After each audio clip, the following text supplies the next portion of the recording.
भगवान वामन देव जी का यज्ञोपवीत संस्कार हो रहा है। सब देवी देवता कुछ न कुछ वामन देव जी को भेंट कर रहे हैं। मैया ने आकर सबसे पहले वामन देव जी को लंगोटी पहनाई है, सोम ने हाथ में डंडा दिया है, गोलोक ने छत्र लगा दिया है, सरस्वती माँ ने हाथ में खूब सुंदर रुद्राक्ष की माला दी है, कुबेर ने आकर भिक्षा का पात्र प्रदान किया है, सप्तऋषियों ने मृग चर्म दिया है भगवान को, अनेकानेक ऋषि कुशा का आसन देते हैं, किसी ने खड़ाऊ धारण करवाए। सब देवी देवता कुछ ना कुछ भेंट कर रहे हैं वामन देव जी को, क्योंकि दान के देवता हैं। अब सबसे कुछ ना कुछ जो भेंट है वो सब स्वीकार कर, और आज वामन देव जी अपने गुरु की आज्ञा पाकर चल दिए हैं गंगा नदी के तट की ओर। गंगा नदी के तट पर बड़ा ही सुंदर आश्रम बनवाया हुआ है राजा बलि ने, जहां राजा बलि अपना यज्ञ इत्यादि कर रहा है। राजा बलि बंधुओं राक्षस है और राक्षसों के कुल गुरु हैं शुक्राचार्य जी। आज वामन देव जी दान हेतु जब राजा बलि के द्वार पर आए, बाहर से पुकारते हैं भिक्षाम देहि। जो भिक्षा के लिए पुकार की आवाज लगाई, सोई राजा बलि पीछे मुड़े और क्या देखते हैं कि उनके द्वार पर एक छोटा सा ब्राह्मण पुत्र खड़ा है। और ये ब्राह्मण पुत्र कोई साधारण नहीं, मानो संपूर्ण संसार का ब्रह्मांड का जो तेज है वो एक उस बालक में विद्यमान है। इतना तेज है वामन देव जी के मुख पर। आए राजा बलि, कहिए महाराज क्या दान दूं मैं आपको। जैसे छोटे से आप हैं, ब्रह्मचर्य का पालन कर रहे हैं, क्या वैसी छोटी सी गैया दे दूं? गैया का दुग्ध निकालिए और पान कीजिए, खूब संतुष्टि होगी। गैया का दान करूं मैं आपको। वामन देव जी बोले, बलि हमें गैया नहीं चाहिए। अच्छा, तो जैसे छोटे से आप है वैसी छोटी सी बहू ला दूं आपको? बोले नहीं, अरे बलि हमें गऊ और बहू दोनों ही नहीं चाहिए। लेकिन दान की बात करके तुमने कोई विपरीत बात नहीं की। अरे बलि, तुम्हारे तो पूर्वज जितने भी तुम्हारे पीढ़ियों में आए हैं ये सब बड़े दानी हुए हैं। तुम्हारे पिता बेरुचे खूब बड़े दानी थे, इतना दान करते थे कि दान कर करके इन्होंने अपनी आयु ही बढ़ा ली। अंत में देवताओं को इनसे इनकी आयु का दान मांगना पड़ा, तब ये जाकर कहीं प्रभु के लोक पधारे। तुम्हारे परपिता प्रहलाद भगवान के बहुत बड़े भक्त हुए।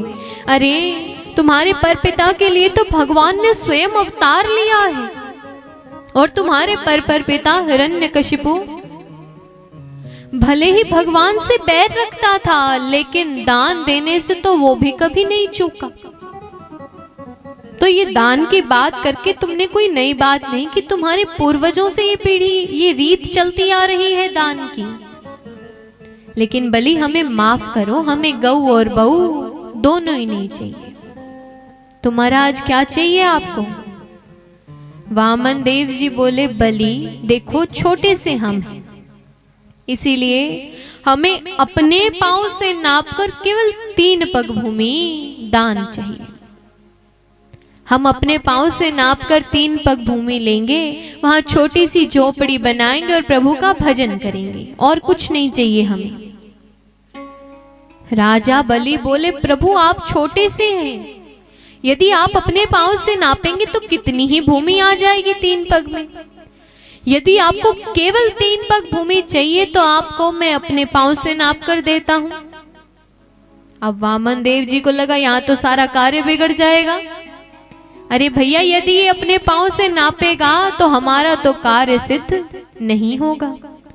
तो अब वामन देव जी थोड़ा डांटते हैं बलि को, छिटकते हैं। अरे क्यों बलि, हमने तुम्हारे पिता की, पर पिता की, पर पिता की इतनी प्रशंसा की, छोटा सा हमारा मुख, अरे हमारा तो मुख ही थक गया इतना प्रशंसा करते हुए, और तुम हो कि हमें 3 पग भूमि दान नहीं दे सकते।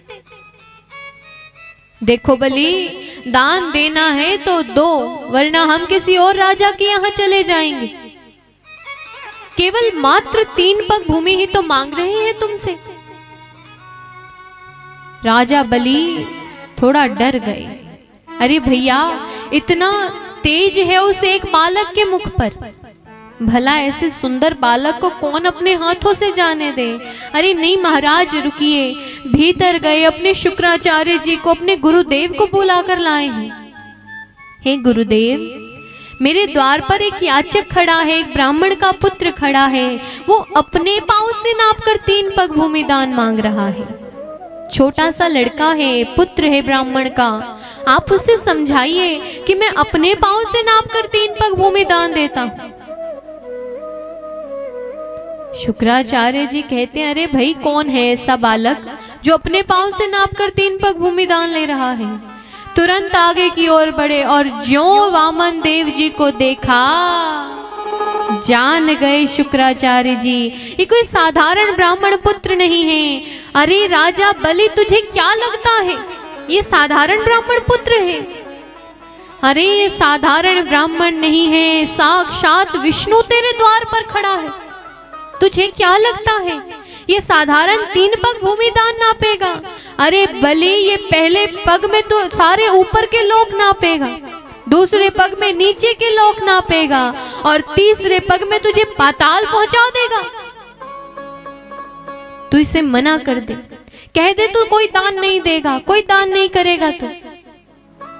लेकिन राजा बलि अपने नियम से, अपने वचन से, अपनी वाणी से बंध चुके हैं।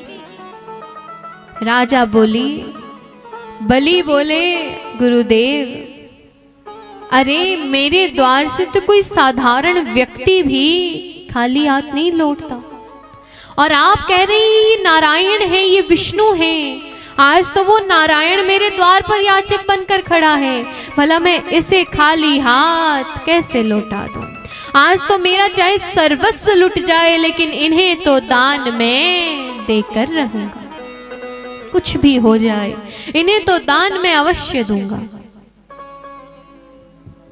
सोई राजा बलि बोलते हैं, गुरुदेव आइए, मेरा संकल्प करवाइए, मैं इन्हें दान दूंगा। शुक्राचार्य जी बोले, भैया, मैं अपने शिष्य को लुटते हुए नहीं देख सकता, मैं तो ये संकल्प नहीं करवाऊंगा। द्वार पर खड़े ब्राह्मण पुत्र वामन देव जी बोलते हैं, अरे बलि, हम ब्राह्मण के पुत्र हैं, हमें भी संकल्प करवाना आता है, लाओ हम संकल्प करवाते हैं। जल का लोटा लिया, लोटे के भीतर छिद्र है। अब जो हाथ में संकल्प लेने के लिए जल दे रहे हैं, शुक्राचार्य जी से सहन नहीं हुआ, सूक्ष्म रूप धरकर उस छिद्र में जाकर बैठ गए, जल का विरोध कर रहे हैं। लेकिन बंधुओं, यदि भगवान के विरुद्ध जाओगे तो बढ़िया से बढ़िया चीज भी कांटा बन जाएगी। शुक्राचार्य जी प्रभु की लीला में अड़चन डाल रहे हैं, आड़े आ रहे हैं। सोई वामन देव जी ने तिनका लिया, छिद्र में मारा, और ज्यों मारा शुक्राचार्य जी की एक आंख फूट गई। शुक्राचार्य जी छिद्र से बाहर आए। राजा बलि के हाथ में वामन देव जी ने जल दिया और संकल्प करवाया है कि तुम अपनी इच्छा से मुझे 3 पग भूमि दान दे रहे हो, लेकिन इस 3 पग भूमि दान देने के पश्चात तुम्हारी इच्छा क्या है? भैया, मैं कुछ करूं तो उसके लिए मेरे पास कोई कारण तो होना चाहिए कि मैं ये कार्य कर रही हूं, इसके लिए मेरा ये स्वयं का कारण है। मैं आज कथा कह रही हूं तो वो वहां मेरा भी नाम लिया जा रहा है, ये मेरा स्वार्थ है। स्वार्थी है ये इंसान, कहीं ना कहीं किसी भी कार्य में अपना स्वार्थ अवश्य देखता है। तो हे बलि, तुम भी कह दो कि 3 पग भूमि देने के पश्चात तुम्हारी क्या इच्छा है, क्या चाहते हो तुम? राजा बलि बोले, वामन देव जी, मैं आपको बिना इच्छा के, एकदम निस्वार्थ भाव से, मेरा आपको दान देने के प्रति कोई स्वार्थ नहीं है, निस्वार्थ भाव से मैं आपको 3 पग भूमि दान देता हूं। ये संकल्प लिया, अब भैया कोई तुम्हें कुछ देवे और बदले में उसका कोई स्वार्थ ना हो, कुछ मांगे नहीं तो आप भी फूले नहीं समाएंगे। आज छोटे से वामन देव जी जब उन्हें निस्वार्थ भाव से दान मिला, सो फूले नहीं समाए और वामन देव जी विराट बन गए। बोले विराट भगवान की। विराट भगवान बने। पहले पग में ऊपर के लोक नाप लिए, दूसरे पग में नीचे के लोक नाप डाले और तीसरे पग में जब स्थान नहीं बचा, बोल बलि कहाँ रखूं तीसरा पैर। राजा बलि बोले महाराज मैंने दान एक छोटे से बालक को दिया है, वामन देव जी को दिया है, आप तो विराट बन गए। मैं आपको तीसरा पग भूमि भी दान दूंगा, लेकिन उसके लिए आप पुनः वामन होइए। विराट भगवान पुनः वामन का स्वरूप लेते हैं। कहा बोल बलि कहाँ रखूं तीसरा पैर। बोले महाराज अपना पद उठाइए और मेरे मस्तक पर रख दीजिए। वामन देव जी ने तीसरे चरण भूमि के लिए पांव उठाया, राजा बलि के मस्तक पर रखा और राजा बलि को सुतल पाताल में पहुंचा दिया। अब जब सुतल पाताल में पहुंचाया, राजा बलि जाने लगा अपने परिवार के साथ। कुछ दूर गया फिर लौट कर आया। प्रभु बोले क्यों बलि, जाने की इच्छा नहीं है क्या? बलि बोले प्रभु जाने की इच्छा नहीं, आज्ञा है। आपने आज्ञा की है, आज्ञा का पालन तो मैं करूंगा, लेकिन मेरी इच्छा नहीं है। वो क्या चाहते हो? बोले प्रभु जिस स्वरूप को देखकर मैंने अपना सर्वस्व लुटा दिया, केवल आपके स्वरूप पर, इस स्वरूप का दर्शन मैं पुनः कब कर पाऊंगा, दोबारा कब कर पाऊंगा? वामन देव जी बोले अरे बलि जिस स्वरूप पर तूने अपना सर्वस्व लुटाया है निस्वार्थ भाव से, क्या मैं तुझे अपना ये स्वरूप नहीं दे सकता? जा, जिस सुतल पाताल में तू रहेगा वही सुतल पाताल में तेरे महलों की चौकीदारी मैं करूंगा। जब भी तू अपने महलों से बाहर आएगा जाएगा, सोई तुझे तेरा मेरा दर्शन होता रहेगा। केवल 3 पग भूमि दान ली और 3 पग भूमि दान लेने के पश्चात आज भगवान राजा बलि की यहाँ चौकीदारी कर रहे हैं। ये प्रेम के बंधन से बंध गए। बहुत समय बीत गया, वामन देव जी राजा बलि की यहाँ चौकीदारी ही करते रहे। माँ लक्ष्मी को उनके प्राणनाथ नहीं मिले। माँ लक्ष्मी को चिंता हुई। नारद जी आए, पूछा कहाँ है मेरे प्राणनाथ, कहाँ है मेरे पतिदेव? नारद जी ने सारा वृतांत कहा।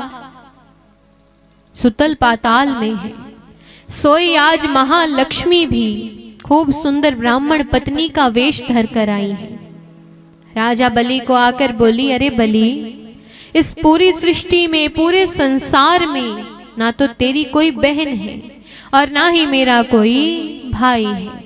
आज से मैं तेरी बहन और तू मेरा भाई हुआ।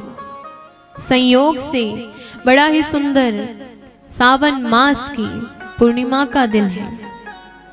ऐसे सुंदर दिन में माँ लक्ष्मी ने राजा बलि के हाथ पर कलावा इत्यादि बांधा, तिलक इत्यादि किया। राजा बलि बोले अरे बहन, मन में तो भाव आता है तुझे बहुत कुछ दूं, क्या दे सकता हूं?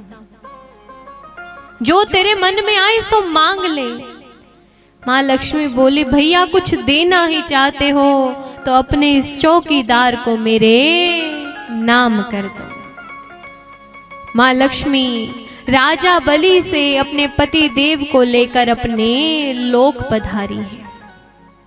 तो बंधुओं, इस प्रकार केवल 3 पग भूमि दान ले प्रभु ने, और 3 पग भूमि दान लेने से राजा बलि के प्रेम में बंध कर रह गए। चौकीदारी कर रहे हैं प्रभु।